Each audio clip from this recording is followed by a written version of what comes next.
We have to cancel tomorrow. Courtney is devastated about the Sephora deal falling through.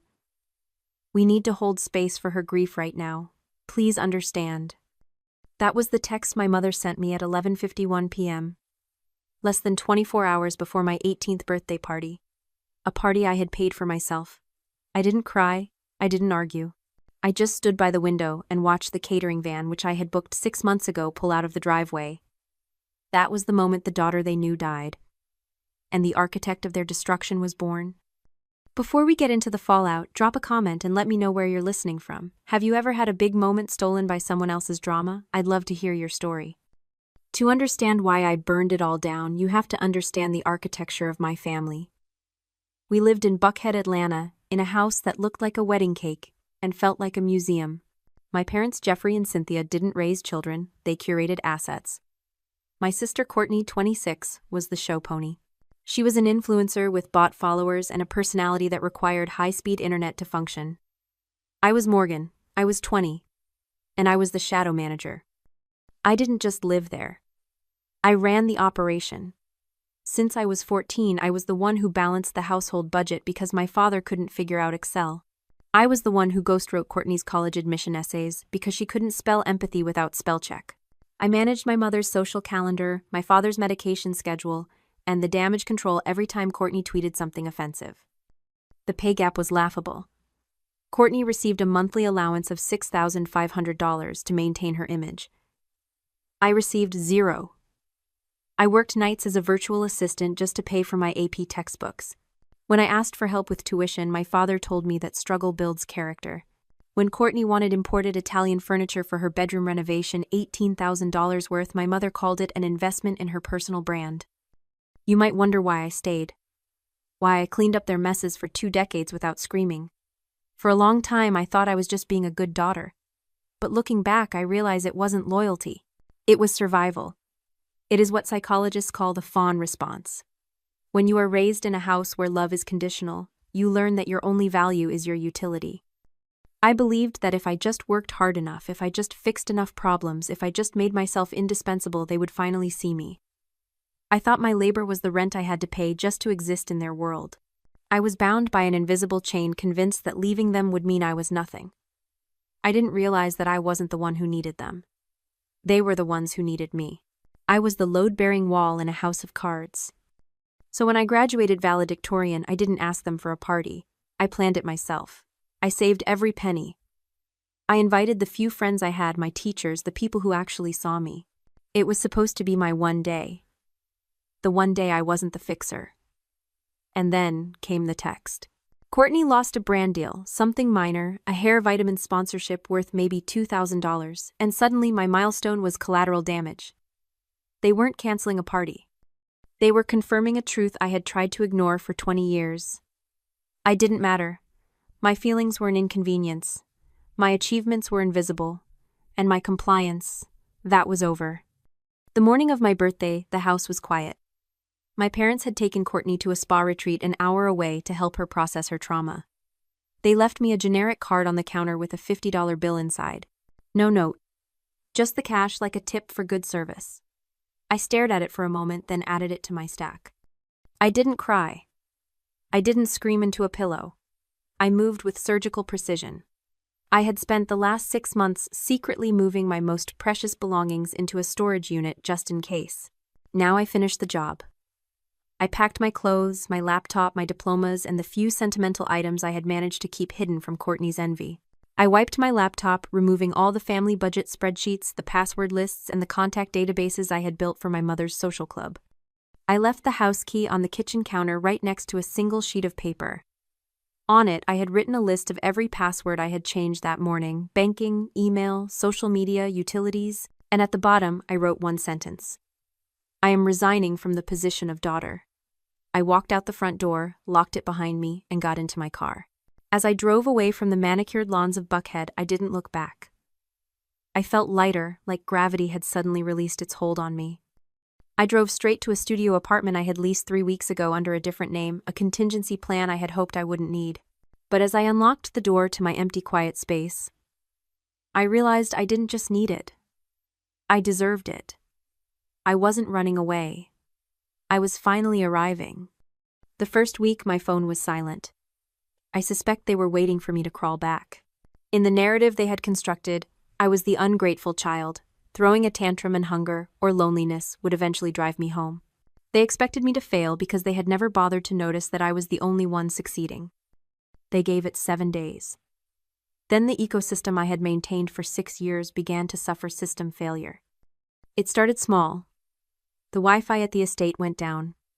My father, Jeffrey, called me 3 times in a row. He didn't leave a voicemail, but I knew exactly what was happening. He didn't know the password.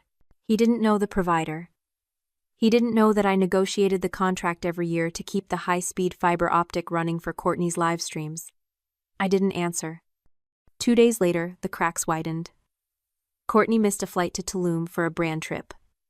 For years, I had been her personal travel agent, tracking her itinerary, checking her in, and arranging the Uber Black to the airport. This time she showed up at the wrong terminal 3 hours late because she couldn't read a 24-hour clock. She left me a voicemail that was 90% screaming and 10% threats to sue me for sabotage. She didn't seem to realize that doing nothing isn't sabotage. It's just reality. Then came the heavy hit. My father missed a dinner with a potential angel investor. I used to sync his calendar, send the confirmation emails, and even prep his briefing notes. Without me, the calendar alert didn't go off. He was sitting in his study drinking scotch, while a man worth $40 million waited at a steakhouse downtown. The voicemails shifted tone. They went from annoyed to frantic to vicious. "You are being selfish," my mother hissed into the phone. "This house is falling apart and you are playing games. Come home and fix this." They didn't miss me. They missed the service. They missed the infrastructure. Watching them spiral from the quiet safety of my studio apartment, I realized something profound about the nature of their lifestyle. I used to think they were powerful. I used to be intimidated by their wealth, their status, the way they walked into a room and commanded attention. But I realized that what I was looking at wasn't power. It was the illusion of power of the empty wallet. In sociology, there is a distinction between being wealthy and performing wealth. My parents were performers. Their status was a cognitive dissonance, a gap between their reality and their self-image that could only be bridged by constant, exhausting maintenance. They didn't own their position in society, they rented it. And the rent was paid in debt, in favors, and in my invisible labor. Their entire lives were a stage set. From the front, it looked like a marble palace. But I was the one backstage holding up the plywood props and taping together the wiring. When you remove the stage manager, the audience finally sees that the castle is made of cardboard. They weren't collapsing because of bad luck. They were collapsing because without someone to constantly curate their reality, the truth of their incompetence was impossible to ignore. They were functionally bankrupt, not just financially, but competently. And for the first time, I wasn't rushing to the stage to tape it back together. I was sitting in the audience watching the show. It took 12 months for the silence to solidify into a wall. In that year, I didn't just survive. I accelerated. I finished my degree a semester early, graduating summa cum laude without a single family member in the audience. By 21, I was working as an operations lead at a fintech startup. I was making 6 figures, building a portfolio, and finally breathing air that didn't taste like obligation. From a distance, I watched the slow-motion car crash of my former life. The rumors in Buckhead were delicious. Courtney had been blacklisted by 3 major talent agencies for chronic unprofessionalism, which is industry speak for showing up late and hungover. My parents were quietly liquidating assets. First the vacation home in Highlands, then the vintage Porsche. They were selling off the props to keep the stage lights on. I felt a distant clinical pity for them, like watching a nature documentary where the gazelle is too slow. Then came the day I decided to upgrade my life. I found a loft in Midtown, exposed brick floor to ceiling windows, the kind of place that signaled you had arrived. I had the salary. I had the savings. I walked into the leasing office with the confidence of someone who had meticulously engineered her own stability. The leasing agent, a woman who had been smiling warmly at me for 20 minutes, suddenly stopped typing. Her face went slack. She turned the monitor away from me, her voice dropping to a whisper.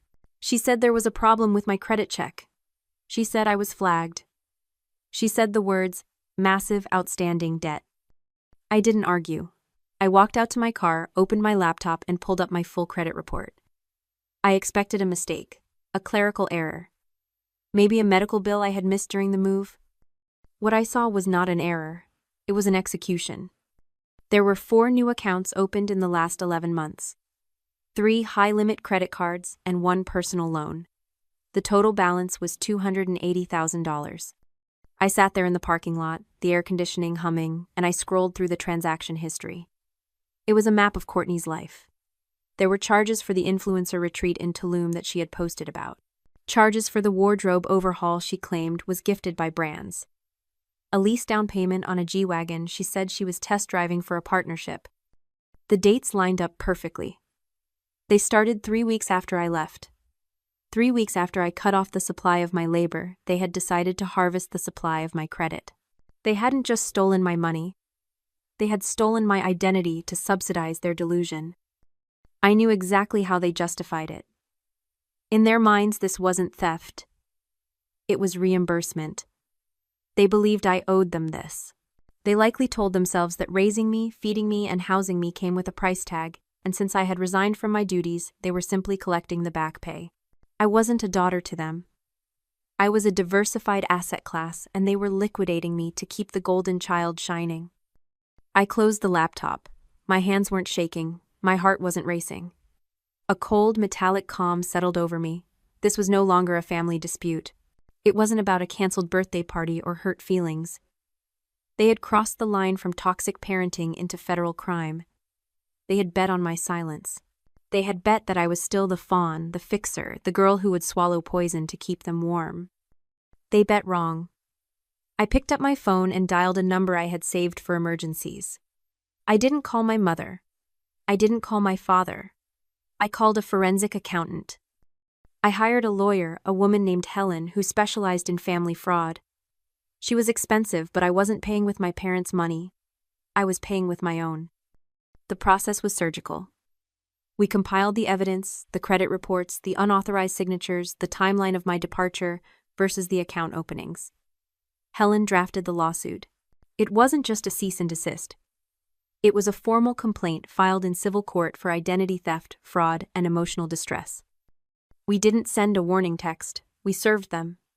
A process server walked up to the front door of the Buckhead estate on a Tuesday morning, just as my father was leaving for the office.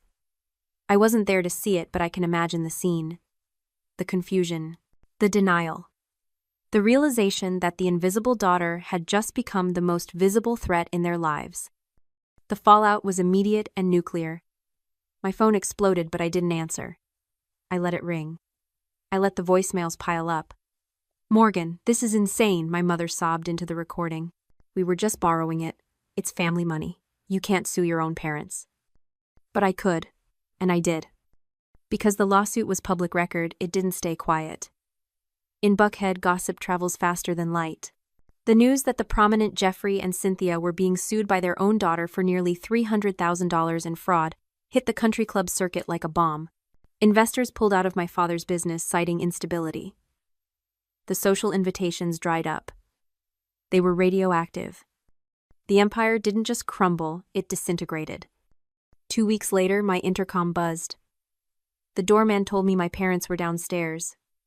I told him to let them up. They looked like ghosts. My father, usually so impeccably dressed, wore a suit that looked like he had slept in it. My mother's face was swollen from crying. They stood in my loft, surrounded by the evidence of my independent success, and they looked small. "Please," my father said, his voice cracking. "Please, drop the lawsuit. We'll lose everything. I could go to jail." I looked at them, really looked at them for the first time in years. I expected to feel anger. I expected to feel triumph. I had imagined this moment 1,000 times, the moment they would come crawling back, begging for mercy. But standing there watching them weep in my living room, I didn't feel triumphant. I felt nothing. It wasn't hate. It wasn't love. It was a profound, quiet indifference. It was the peace of the scapegoat who has finally walked out of the wilderness. I realized then that the opposite of love isn't hate, it's indifference. Hate means you still care. Hate means they still have power over you. Indifference means you are free. "I won't drop the lawsuit," I said. My voice was calm, steady. "But I will offer you a settlement." They looked up, hope flickering in their eyes. You will liquidate the house, I said. You will sell the cars. You will sell the furniture. You will pay off every cent of the debt you took out in my name immediately. You will sign a confession admitting to the fraud so that my credit report is cleared. And you will sign a no-contact order. If you ever try to contact me again for any reason, the deal is void and I will press for criminal charges. My mother sobbed. But where will we live? What about Courtney? That, I said, is not my problem. They signed. They had no choice. 6 months later, I drove past the old house. There was a sold sign in the yard. A moving truck was in the driveway. I watched from a distance as my parents loaded boxes into a rented U-Haul. Courtney was sitting on the curb looking at her phone, probably trying to find someone to blame. I didn't stop. I didn't wave. I just kept driving. I am debt-free now. My credit is restored. I have a career I built, a home I pay for, and a circle of friends who love me for who I am, not what I can fix. I don't have parents anymore. I don't have a sister. But I have something better. I have peace. If you've ever had to burn a bridge to save yourself, share this story. And if you're still holding the match, know that peace is waiting on the other side. Thanks for watching.